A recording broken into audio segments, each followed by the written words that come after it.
So yesterday I was visiting SciLab at CMU, Carnegie Mellon University. They have a really great security research center. And today I am at another great security research center. So today I'm going to talk about measuring attack surfaces of enterprise software systems. How many of you have heard about attack surface measurement? Okay, just one. So the goal of this talk is to increase this number from 1 to 20, around 20, right? So you're here. So, so we started working on this project because we had some interesting, challenging questions almost 2 years ago. The first question was, how can we quantify a software system's security? And I think it's a difficult question, right? And another related question was, how can we determine that one release of a software system is more secure than an earlier version? How do you know that? So it's difficult, yeah. That's why we decided to work on this. And let me start with a challenge related to these questions. I think first of all we need to accept the fact that application security is difficult to achieve. So because when you talk about security, you can talk about application security, network security, operating system security, virtualization, other things. But in general, application security is difficult to achieve because of following reasons. The first reason is applications are really complex. So have you ever seen an enterprise application solution which has code around 300 million lines? So these kind of applications exist, and imagine also that the customers are buying these applications and also customizing, adding more code, and also deploy different versions with different customizations in their platform, application computing platform. So another reason is applications are complex. Another reason is complex architectural structure. So we are seeing more and more emerging application structures like service-oriented architecture, software as a service, and applications, Web 2.0 applications where we have more, let's say, business logic on the client side in compared to the traditional web applications, and also new application platforms like mobile devices, for example. So there we don't have too much complexity, but we have challenging environments where the applications are running. So the second category of reasons is around what's happening in the area of attacks and security. So security boundaries have dissolved actually.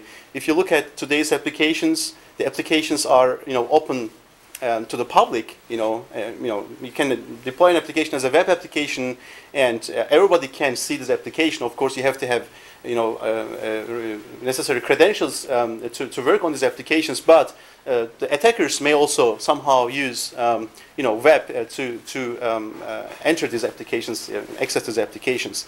So attacks are increasing. Not only attacks, but also attack types are increasing. So an attack, let's say integer overflow or cross-site request forgery, for example, which have not been known 5 years ago, 10 years ago, they are now there.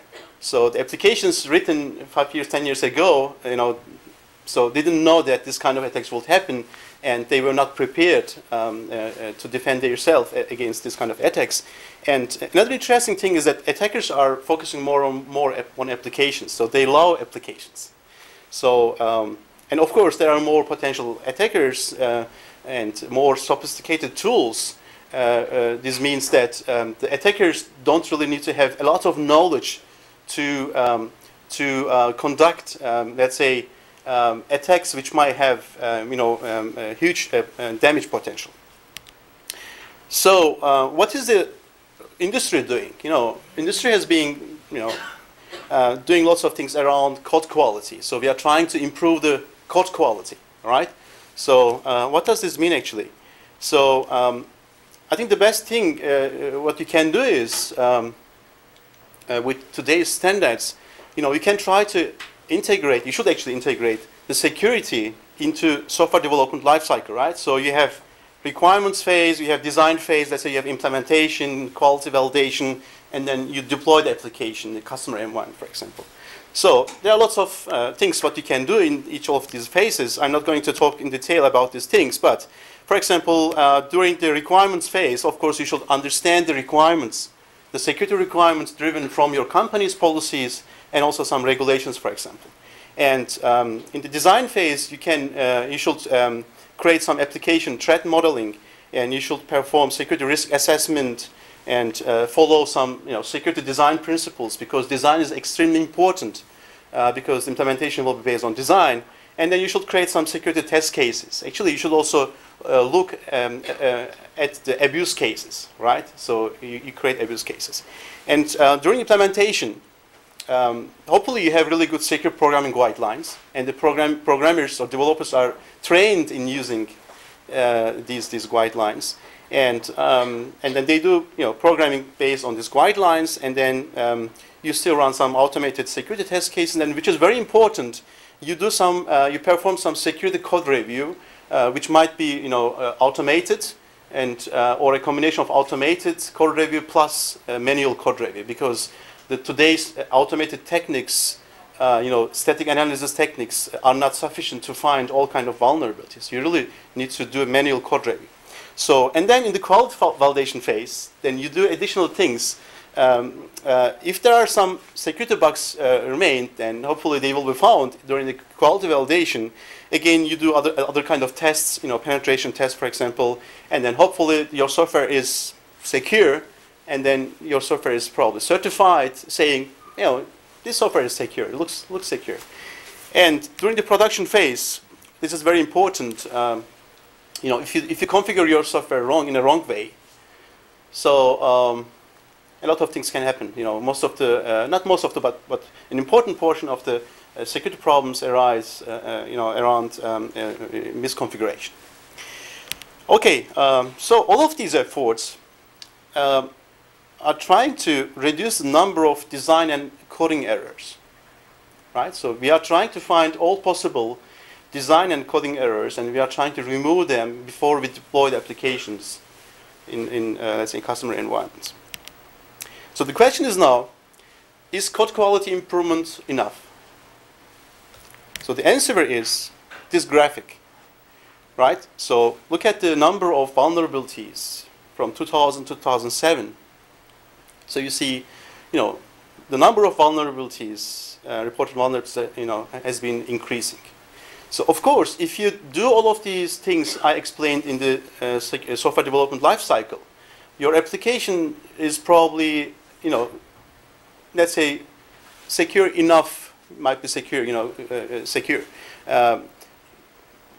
But how many of the developers, are really trained in security? In particular, the developers writing web applications. How many of them have secure object-oriented design, knowledge, or secure system design knowledge, etc. So it looks, code quality improvement, if you do it really in a good way, this is excellent. All of the big software vendors are doing these things.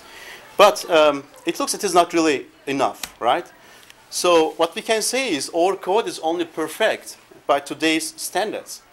But new vulnerabilities are constantly evolving, right? So the fact is, shipping, vulnerability-free software is hard because it is hard to detect and remove known vulnerabilities, and we don't know about future vulnerabilities. And we have to accept the fact that software will ship always with known and future vulnerabilities. So the argument is here, is following. Software vendors need to change their outlook from saying my code is very good quality to oh, my code is the best it can be with today's knowledge. It likely still has security defects. Okay. So what should we do? We should try to minimize the risk associated with exploitation of vulnerabilities, in particular exploitation of future vulnerabilities. How do we do this? So we should try to reduce the attack surface. Because if you have a smaller attack surface, you have a less risk associated with future vulnerabilities, right? And we could make the exploitation harder, and we can also lower the damage potential. So the ideal case is, is to have a, great code quality efforts, and also attack surface measurement. And if our application is in the green, let's say, phase here, this means that we have a really low security risk associated with the future vulnerabilities, because we did everything we could do during the code quality efforts. And plus, we also try to measure attack surface and reduce it. Then we are probably more protected than we were protected, in the past. So the fact is, if you cannot measure something, it's not only valid for your software, right? If you cannot measure something, you can't improve it. So we really need to have some kind of measurement and metrics. And metrics in the area of security is very difficult. I mean, it's a really challenging task, right? That's why the research questions I was asking at the beginning, they are really difficult to answer. But I think with the efforts around attack surface measurement, so we came, a few steps closer to the answer. And so we have to do, more and more research in this area, I think. So how do we do this? So in the next 30 minutes, I'm going to present you the abstract attack surface measurement method, and I will talk about instantiation for Java and a case study we did at SAP Research, and also implementation. So I'm trying to give you a kind of intuitive feel, how you can measure the attack surface and what it means in a concrete application. So if you are interested in more details, because we have lots of formal techniques which are explained in the papers, so just contact me and then you can look at the papers. So, okay, what is the intuition behind the attack surface? So consider a system. A system always lives in an environment, right? So we have the system surface, and the system interacts with its environment through the system surface. So this is a kind of abstraction. So a system's attack surface is the ways in which an attacker can enter the system and potentially cause damage. So the question is now, what are these ways? Of course, methods, channels, right? The attacker needs to connect, access the method through a channel. This could be a kind of TCP socket, for example. And data, untrusted data items, right? The system may send some data to its environment or read some data from the environment. If you look at how the attacks happen, SQL injection, cross-site scripting, other kind of things. So I think all kinds of attacks, happen around this principle. They either use, channel and then access a method and then send the data, or your application reads the data from a file, but the file already includes some malicious code or data, etc. So this is how it works actually. So,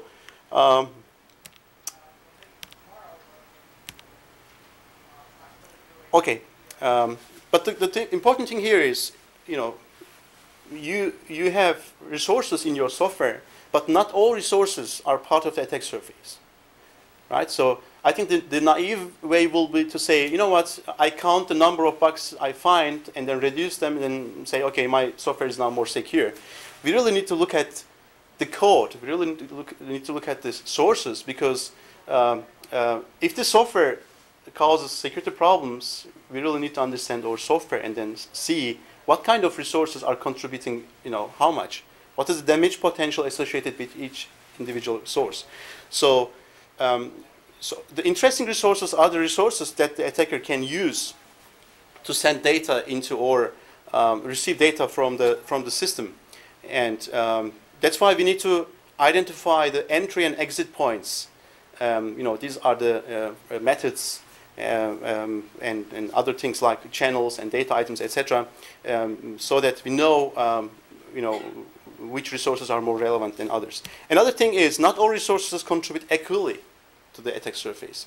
Right? If you have two methods, the first method runs with the root privilege, and another method runs without root privilege, and if the attacker somehow finds the chance to attack the first method, he can probably cause more damage than he can do when he will attack the second method. So that's why we need to compute the damage potential effort ratio for each resource. And the higher the damage potential, the higher the contribution, as I said at the beginning, and the higher the effort, the lower the contribution. So these two aspects are very important, right? Which resources are important, and how much is their contribution. Okay, so let me now introduce the abstract attack surface measurement method. So what we do is we first identify the set of the methods, entry exit points, channels, and untrusted data items. So M, C, and D representing these things respectively. And we estimate each relevant source's damage potential effort ratio. And then compute the attack surface measurement. So it is the sum of, if I know the damage potential effort ratio for each individual method, then I have a number for all of my methods. If I know the damage potential effort ratio of my channels used in my application, then I know the contribution of the channels to the attack surface of my application, and the same thing applies for the data items. So this is the abstract methodology. And let's now see what we did. So this methodology has been actually refined, developed and refined at Carnegie Mellon University. So the original idea is actually coming from a paper published in 1975 from Zals and Schroeder. So they have been talking about secure design principles. And Michael Howard from Microsoft developed a kind of intuitive approach, pragmatic approach about attack surface measurement, and Carnegie Mellon researchers, Janet Wing and Pratush Manatata, formalized the methodology and also validated it in different systems. So we wanted to understand what this methodology means in the context of enterprise applications. Because the previous work was validated in the context of C, C++ based code. So we wanted to first understand what does it mean, for SAP applications, or middleware technologies written in Java, and how can we demonstrate that the method scales to enterprise software. And we also wanted to investigate the possibility of integration with SAP's software development lifecycle. So this was the goal of the collaboration, and we took a middleware component which we call now here service. So what we did is actually we developed a methodology. It's a kind of instantiation of this abstract methodology for Java, because if you want to apply this abstract method in different languages and environments, you have to really adjust it a little bit, tune it to the language and also its application environment. And so we started this collaboration last year, and I mentioned that there are three types of resources: methods, channels, and untrusted data items. So in our case study, we focus on the method dimension because in the application we choose, there was only one communication channel. There was only one TCP socket, and the service we were analyzing didn't use persistent data. That's why we focus on the method dimension. So for this, we had to identify the entry points and exit points of the service, of the application, of the code, and also estimate the damage potential effort ratio using the method's source of inputs. So I mentioned entry point and exit point. So what's an entry point? What's an exit point? So an entry point is a method that receives data items from the system environment. An exit point is a method that sends data items to the environment. So how did we identify the entry points in Java? So we look actually at the different interfaces used in the application. So M is a method in S as a system's public interface and receives data items as input. So we look at at which kind of methods we should look. So we look at the methods in the public interfaces, and which receive data as input. And M invokes a method in the interface of a system, right? Because if you consider a method actually, so it may also call another method in another system, and plus it may also call some system libraries, Java I/O library methods, for example. This might be, for example, read method in the Java I/O data input stream. So we look actually what the method is doing if the method is an entry point. If the method is an exit point, we look at the methods, of course, the method sending data into, as a result. So, and methods, invoking a method in the interface of a system S, and receives data items as input, and also methods invoking interfaces in the Java IO library. But in this case, the method is using a write method to write something, because the method wants to store something in a store. Okay, so how do we do this? Actually, we first we take the code, we generate a call graph of the code, and we identify the interface methods of the service, and also interface methods of other systems, because you shouldn't only look at your system, you should also look at the interface methods of other systems, because your system's methods are communicating with the methods of other systems, right? And plus also some Java IO library methods. And in our case, the service we analyzed had 26 other system interfaces and 126 methods, internal methods. And so remember, we have to compute two things, right? We have to compute the damage potential ratio, the damage potential of each individual method, plus the effort, right? So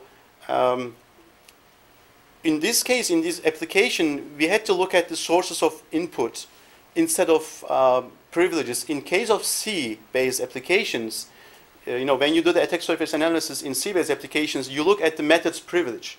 But in our case, privilege was not useful, because the entire service was running with the privilege of the application server on which the service was running. So we didn't have fine-grained, privileges. That's why we had to think about, okay, what should we consider here when we measure the attack surface of the application? So we looked at the sources of input. What are the sources of input? Source of input includes things like input parameter, right?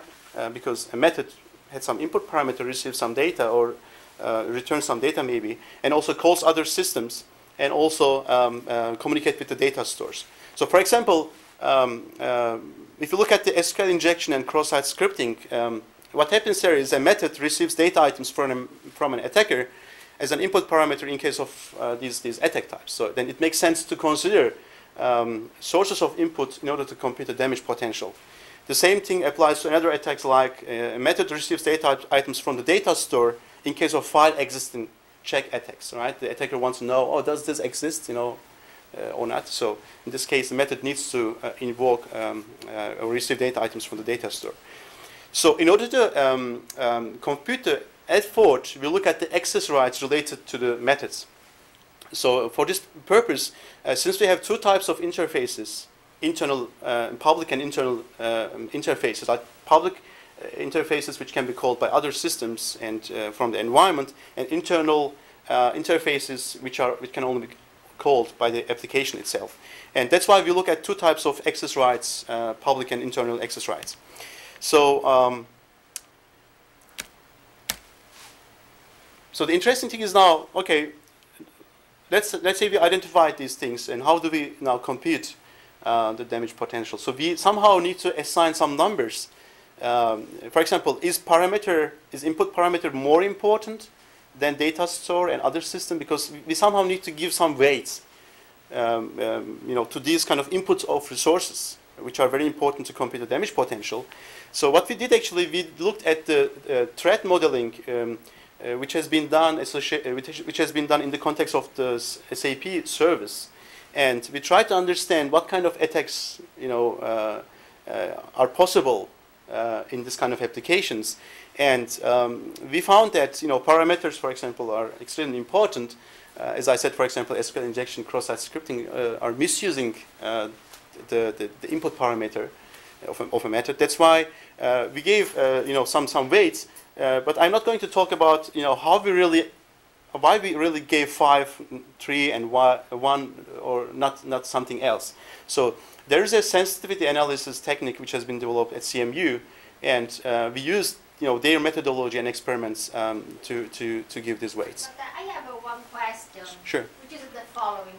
So okay, suppose I consider a method. Okay, so really the risk depends on what the method does, because if the method is a method accessing a password file, then the risk of giving a bad parameter, like in the case of SQL injection, would be very high, not because of the parameter itself, because of what the method is going to access. Right. So the method has, in this case, had high potential, damage. Exactly, but this is not implicitly given. It's just because the method will access certain very sensitive resources. Yes. If another method doesn't access sensitive resource, then it can be attacked, but it's not really a serious problem. That's why we have so to know. How do you tie those numbers to the actual actions that the method will do? You see what I'm saying? Yes. Okay. Actually, I skipped that part, but you somehow have to have an understanding what your code is doing. That's why you really need to look at your code. Yeah. So, and since you wouldn't probably have hundred thousands of methods, accepting user ID and password as input, so you have certain points where you do some authentication checks and authorization checks. You have to know these methods, and of course you will assign higher values to these methods. So we do kind of annotation of the code, and then generate the call graph. Yeah, but again, I don't know whether starting from the code is a good idea, because in my view I would start from the resources I want to protect. So say I want to protect the password file, okay? And then after that, I needed to look all the code which accesses. While you are suggesting to do the opposite, I look at the code by itself. That may be much more expensive to do. But, yeah, I mean, no. Otherwise, how can you understand the semantic, of the code? You really need to distinguish between the methods which might have higher contribution than the others. Exactly. Once you know which are the sensitive resources, right. which I mean files or other resources, then you have to syntactically see which are the methods which access the particular resource. Okay. And once you have done that, then you can look at them, those methods and really see what they do. I see. But you may have, Yeah. if you have this knowledge, Yeah. if you really have this knowledge, which method is accessing which, Yeah. sensitive data. Yeah. So you could definitely, inject this knowledge into the analysis. So in our case, in this case study, we had some assumptions, of course, and constraints, etc. So we thought that this is the best working approach in the case of this test, case study, because it always depends on how the application is implemented. Is the authentication, authorization checks done within the code, or is it somehow separated? Do you really know if your code basis is 50,000 lines of code, for example? Do you really know where these kind of checks are done or not? So it depends really on the application, and your approach might also work. No, I'm talking exactly. My approach really, no, it's not really my approach, but in order to compute those values, it would be more sense to tie that to the actual resources accessed by method or applications. Yeah, I agree. But, okay, but that's all. Okay. Lawrence? Okay. So we implemented a tool because, the goal of the research is not just, to understand how attack surface measurement works. We want to give something to developers which they can use when they add new code, or when they remove code, or when they add patch. There are different use cases how attack surface measurement tools can be used in application development environments. So we want to develop a tool with which we can do this analysis, and it's a kind of Eclipse plug-in. And basically, what the developer needs to do is he says, okay, I have 50,000 lines of code, but I would like to do the analysis on this part of the code. He can scope the code and then just click the attack surface measurement button, and then he gets the result computed. Of course, in order to do that, you have to feed the tool with some configuration data. In this case, you have to list the you have to feed the tool with the list of Java I/O libraries, and feed the tool with the list of other systems interface methods, right? And also this numeric value assignment we have been talking, right? Because that input parameter is more important than the data store, for example. So we did an experiment with three versions of the service, and then we found that the latest version of the service has slightly bigger attack surface. But the good thing was here that if you look at the service 3 and compare it to service 2 and 1 earlier versions, what the developers did actually, they defined 4 interfaces as internal interfaces, which cannot be accessed, by outside, right? So I think it was a very good design decision. The attack surface would have been much higher if they had these 4 services as public services. So the measurement results of 3 versions conform to the expectation. And what you can also do with the tool is you don't want to see boring text, showing you the attack surfaces at different layers, class, package level, method level, etc. So you can really see for example, which class of the entire application has the highest contribution. Or you can see, for example, show me the top 10 contribution, because if you have, let's say, million lines of code, so you don't have the time to analyze the entire code. You want to really see, so where are the problems, right? So you can see the top 10 contribution, and then when you do refactorization, for example, or when you try to improve your code, when you want to come up with a new release of your code, and you can really focus on this part of the code. And you can also look at attack surface measurement at the method level. So you can see, for example, so what is the contribution of the data store, what is the contribution of the parameter, input parameter, and other systems. So potential user scenario. So the question is now, okay, let's say we were able to understand the abstract method. We instantiated it for Java and did an experiment in a Java-based enterprise application. So how can we use this tool? Right? The tool can be used during the design and implementation to measure and reduce attack surface. The developers of software vendors can use this tool. Of course, the customers, because customers are customizing the code. And you can also use the tool during the testing phase, in particular during the code inspection.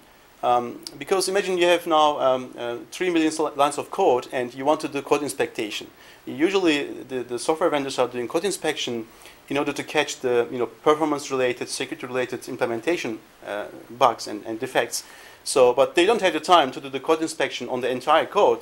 That's why they select a portion of the code. What you can do is actually you can run the tool on the entire 50 million lines of code and then see where you should start with the code inspection, because probably this part, the top 10 contribution of your software, has probably will probably have more security issues in the future because you have more methods dealing with input parameters and communicating with outside, etc., or have some sensitive methods, for example, checking authentication, authorization, etc.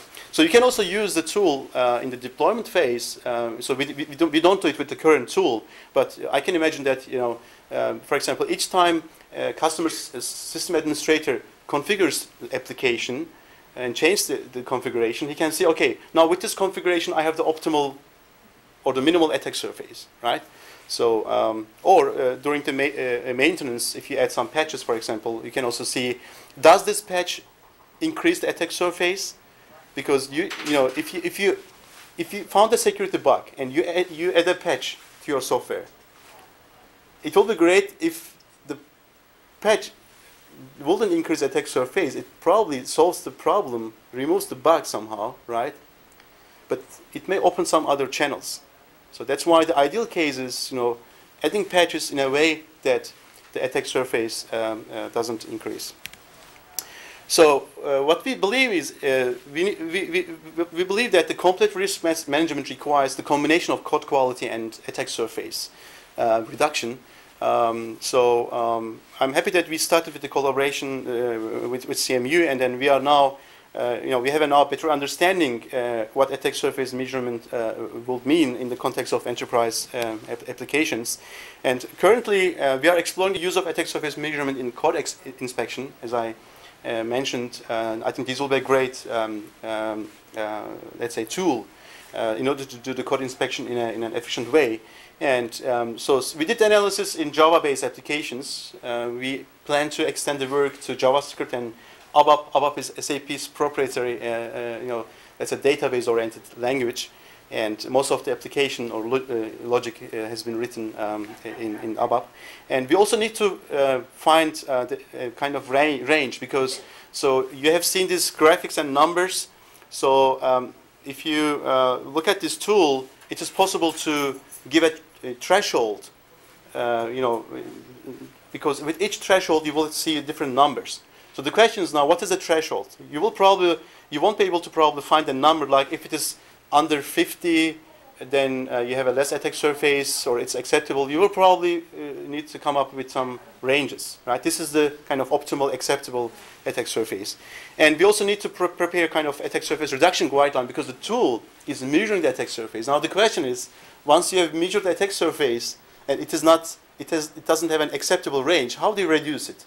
Because reduction means you have to turn off some services which are not required, right? So because you may not guarantee this always, because if you talk about applications having millions lines of code, so we may have some services and methods, we have implemented them, but let's say 80% of the customers don't really use them. Might be the case. So the question is now, shall we turn on these services when we deploy the applications in all customer environments, or shall we just turn on them or turn off them if certain customers do not require it? So we also need to do further research. Like it will be interesting to do kind of research in order to understand, can we do attack surface analysis in the absence of source code? Because as Elisa mentioned, so it might be a little bit expensive to do a measurement. So if each time, if you need to look at the code and annotate, etc. So I would like to thank our collaborators from CMU. Patrish Manatata is a PhD student. He actually recently defended his PhD, and Janet Wing, the advisor. And I also had an intern working with me at SAP Research. He is now back to Colorado State University. He still works for us, and he helped us implementing the visualization tool, and also several SAP Research and product teams. Their help was really good. Thank you very much. Okay. So, any questions? I would like to thank Yuecel for the very interesting talk. So, if there are questions, okay, go ahead. Okay, let's do this. Okay, go ahead. You have to talk into the. Okay. During the measurement of the potential risk, you give weight for different input resources. Right. But at the beginning of the talk, you said it's hard to measure the risk because the situation and the environment will change. But how do you validate the number you give to different kind of? So I mentioned that we looked at the threat modeling which has been done for the service. This means when you do the threat modeling, you see, okay, these 5 types of threats might happen, or had happened in the past, and you look at how these kind of vulnerabilities, how these threats really work. And if you have, for example, if you had more SQL injection problems, or if you think that you will have more SQL injection problems in this type of applications, then you see how SQL injection really works.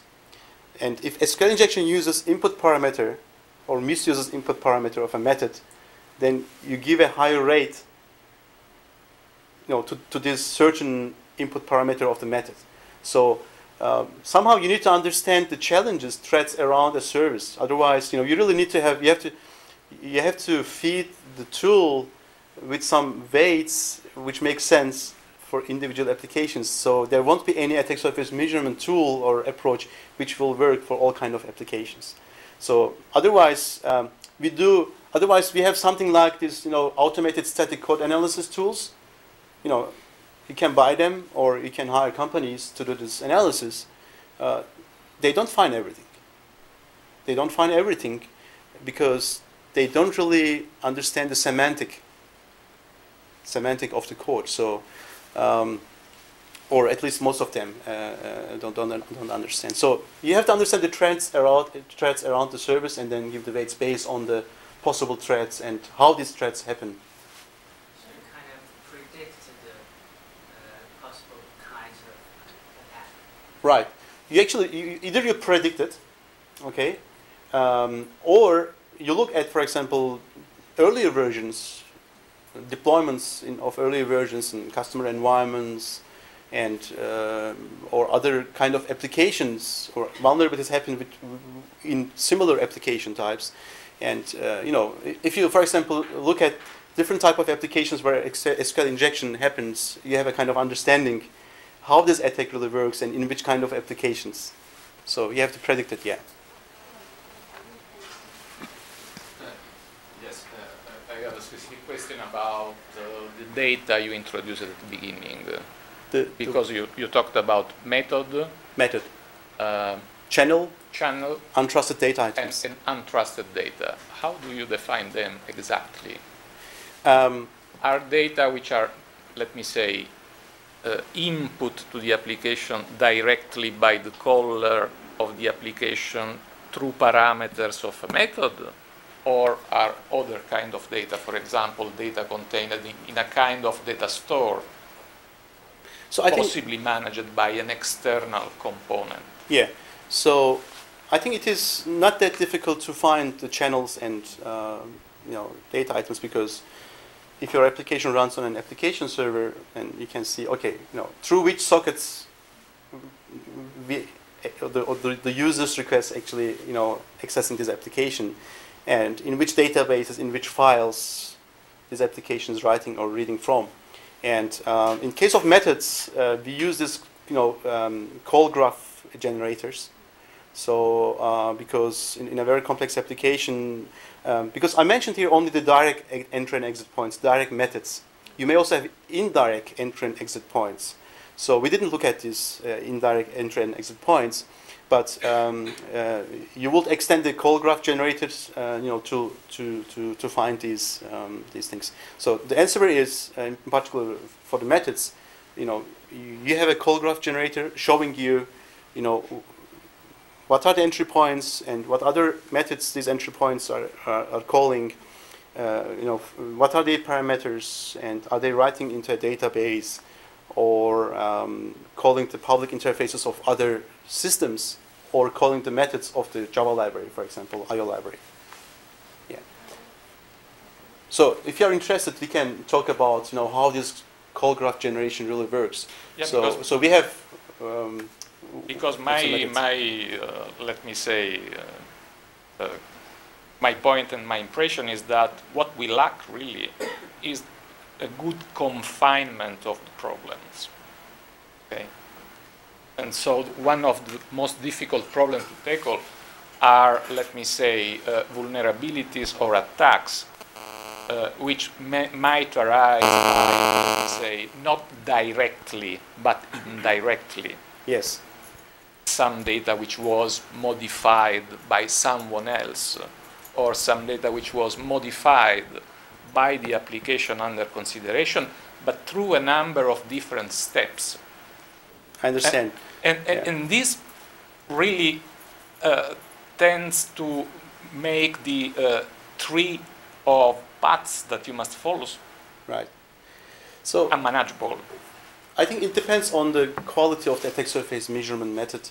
You know, what we are saying here is, okay, you have excellent code guideline principles. You do everything what you can do in different phases, and measure the attack surface as much as you can, and then reduce it. So you just reduce the risk, but you don't, you know, bring the risk to zero, right? You just reduce the risk. And I agree that in a complex application environment, it might not be enough to just look at the application, right? Because, or service, in this case, we looked at one service, but if you look at this middleware system we have, this is one of many services, right? So you should actually look at the entire environment and try to reduce the attack surfaces, but you may still not find these indirect things, because you know, I can do whatever I can do for a service, but if some other service is writing data or reading data from a file or from a system where the data integrity is actually, has been, let's say, modified. The integrity has been broken, let's say. So, and I'm reading the data from this service, but as the service requesting service, I cannot know, whether the data is integrity is okay or not. So, in case of service and applications calling many other applications and services, attack surface measurement might be challenging. Exactly. So I have some comments. So first of all, you mentioned that in the conclusion, you really want to deal with, really try to reduce this attack surface. Right. And that seems to me quite challenging to do, because at the end you needed to shut down some communication channel. But why were they there in the first place? I mean, yeah, if they were there, probably there were some requirements. Exactly. For them. This is a very good question. The question is, when I talked to some people about this approach, the response was, we need all of this functionality. So, yes, if you need it, if you need a functionality, there are many different ways how we can implement this functionality. But first of all, how we can design this functionality. Yeah. Imagine, for example, you want to provide a help functionality in an application. Most applications, you have help functionality. So you can implement it in different ways. What you can do, okay, I have this help functionality, and can say the users are able to search based on the keywords and find some help information. And if you do input validation, for example, so you probably reduce the risk associated with some vulnerabilities. Yeah. But if you get rid of the help functionality as a search function, and implement the help functionality as a navigation, for example, service, you wouldn't probably have SQL injection problems, because the users wouldn't have the possibility to enter code, right, into the help form, keyword form. So, what I'm saying is, I think the ideal thing is, when we do design, software design, we should really review the design from the attack surface point of view, not only okay, we need to have these 3 tiers. We need to put the application server behind the web server. We have more tiers, more boundaries, etc., etc. We should do that, but we should go. We should have a kind of finer design review where we should say, okay, you know what? If you need this functionality, and what are the ways of implementing it, and what is the best way of implementing it from the attack surface point of view, and we should do the second thing at the implementation layer, etc., etc. So. But then you can look at the implementation again and say, okay, we did everything we could do. Now we have a kind of good attack surface. It's acceptable. But now the applications are evolving, right? They are changing. The specifications and assumptions are changing. When you do, for example, patches, or when you do refactorization, you should still get this knowledge. Where should I start? Because it's not 100 lines of code. It is million lines of code. You should have some kind of intuitive feel. Okay, we will start refactorization here, and probably provide the same functionality in a way that this part of the code has a less attack surface contribution. Yeah, that's so I'm not saying that you should turn off the services and etc. But definitely it's a good idea to know. You know what?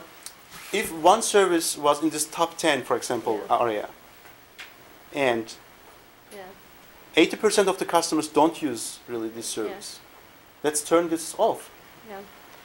This is how that's a good point. But in other cases, if you change so that you reduce the number of those channels, you may have an impact on the performance and usability by the user point of view. You will have always kind of trade-offs. The trade-off will be, trade-off. I need this functionality, but it has a big contribution to the attack surface.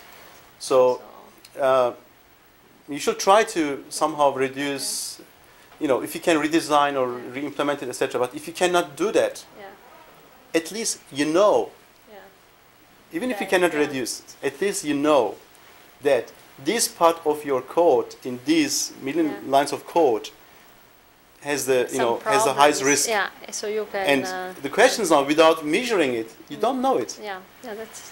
Because with today's techniques, what you are trying to do is, you are trying to get rid of all existing implementation bugs, security defects. But you don't know and when you do that, you have some kind of assumptions. But you write an application, this application, lives 30 years, 40 years. If you look at, for example, SAP's applications, we had this R1, R3, R2, R3. So we have still lots of customers using code which have been developed in 80s, right? So we still maintain, let's say, this code, or customers are maintaining this code. So I think this will be a good complementary approach in addition to the code guidelines. I think that there are a lot of issues to be discussed. Oh yeah, yeah. Okay, thanks. And I think thank you very much.